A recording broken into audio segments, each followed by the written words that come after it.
Every now and then I come across a movie that isn't great just because of what's on screen, but because of what effects it had on the entire film industry. And I think that Spartacus might be one of the best examples of that in all of film history. Because this movie didn't just make Stanley Kubrick famous, it broke him. And it forced him to realize something that would define the rest of his career. If he ever wanted to make true art, he needed total control. And that single realization, born out of chaos and frustration, is the reason why we got films like 2001: A Space Odyssey, The Shining, A Clockwork Orange, and many more. So today I wanted to go deep into the story behind Spartacus, how a 30-year-old Kubrick got handed a giant Hollywood epic he never wanted, how it almost destroyed him, and why this one movie changed the way he made films forever.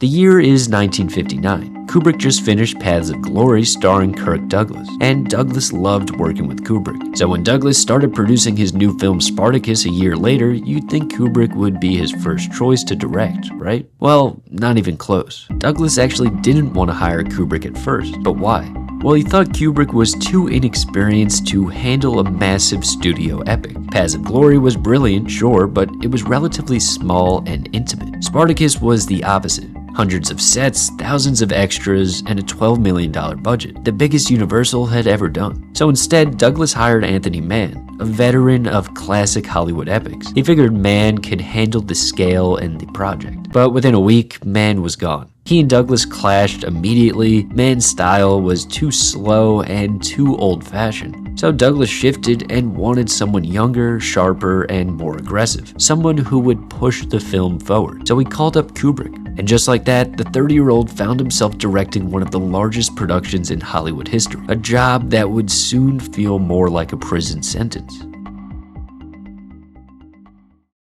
By the time Kubrick arrived, Spartacus was already halfway built. The sets were already set up, the costumes were done, the cast was picked, the script was locked in, and also written by Dalton Trumbo, a man who at the time was literally on the Hollywood blacklist. You see, Trumbo wasn't allowed to write under his own name because of McCarthyism, the anti-communist hysteria that dominated 1950s Hollywood. Spartacus became a statement movie because Douglas went against this and publicly credited Trumbo for the script, breaking the blacklist in front of the entire industry. It was bold and political. But for Kubrick, it was also a nightmare, because now he wasn't just directing a movie, he was managing a symbol. Every decision, every line, every scene was charged with political meaning. And worst of all, he had no control over any of it, but all of the responsibility for it. Kirk Douglas was the star and the producer, which meant he had final say on everything. Kubrick tried to make the film darker to focus on the futility of the rebellion and the tragedy of power, but Douglas wanted the opposite. He wanted a heroic, crowd-pleasing epic about freedom and hope, and that tension defined the entire shoot. Kubrick wanted long takes and slow camera movements, his usual style. But Douglas wanted faster pacing, emotion, and moral clarity. They were making two different movies. And in the middle of it all, Universal Studios was breathing down their necks, demanding spectacle. They wanted battles, not philosophy. Kubrick was used to building his films from the ground up, controlling every detail, every camera angle, every word of dialogue. But on Spartacus, he was just another cog in a very expensive Hollywood machine. He once said, "I didn't have any freedom. I was a director in name only." And that feeling haunted him for the rest of his career.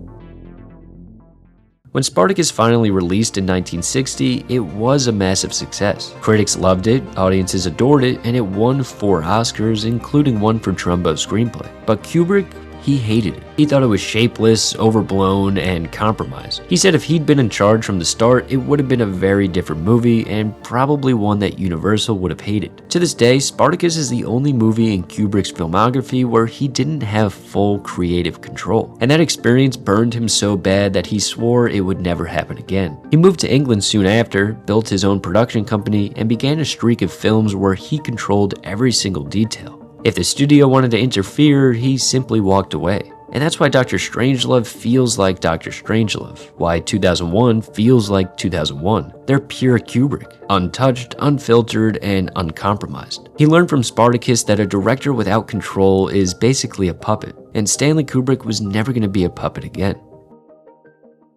But here's the cruel irony. Even after building a career on total control, Kubrick never truly escaped it. Because when he died in 1999, just days after finishing Eyes Wide Shut, Warner Bros. Went in and altered parts of the movie before its release. They changed the movie after his death. Exactly the kind of interference he spent his entire life fighting against, which is darkly poetic.